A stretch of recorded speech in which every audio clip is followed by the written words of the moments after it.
So I started wrestling when I was 4 years old, so that was 20 years ago. You know, just loved it. The minute I stepped on a mat, I just loved it. And you know, it's been my passion ever since. My dad's had the biggest influence out of anybody in my wrestling career. You know, my whole college career, he's been right there with me through everything. So, you know, always being able to call up my dad and say, hey, you know, I'm wrestling this guy. What do you know about this guy? Or you watched my last match. You know me better than anybody else. What do I need to do? My mom's had a huge influence on me. You know, she's been my caretaker since we were little kids. You know, when I was still wrestling at Bakersfield and even in high school, you know, she did everything for me. Having that support system there, you know, from both my parents, really, it was, you know, there's nothing like it. My parents are back home in California.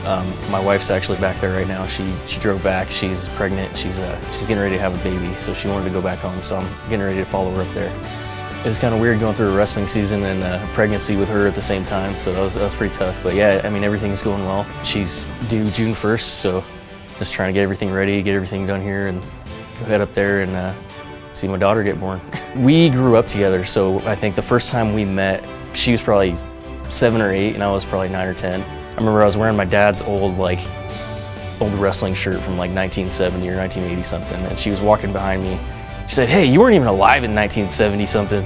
Like, oh, thanks. That's the first time I remember ever talking to her. She swears she doesn't remember it. I think we actually dated when we were like 12 and 11 years old. So I really enjoyed my wrestling career here. You know, I think I improved a lot since I got here, and you know, that was the main thing. I wanted to give myself the best chance I could to win a national title, and you know, it didn't happen, but you know, just getting in here and getting to beat up on people and you know, just get to hang out with friends, it's something that is unlike anything else, you know. And any wrestling team you're on, chances are you're gonna have, like, you know, some of the best friends that are gonna stay with you for the rest of your life, and that definitely happened here. You know, there's guys who you know, I trust my life with just from, you know, spending these last 2 years with them, going through seasons with them, you know, staying in the same hotel room with them. Yeah, that's definitely some friends here that are gonna stick with me for the rest of my life.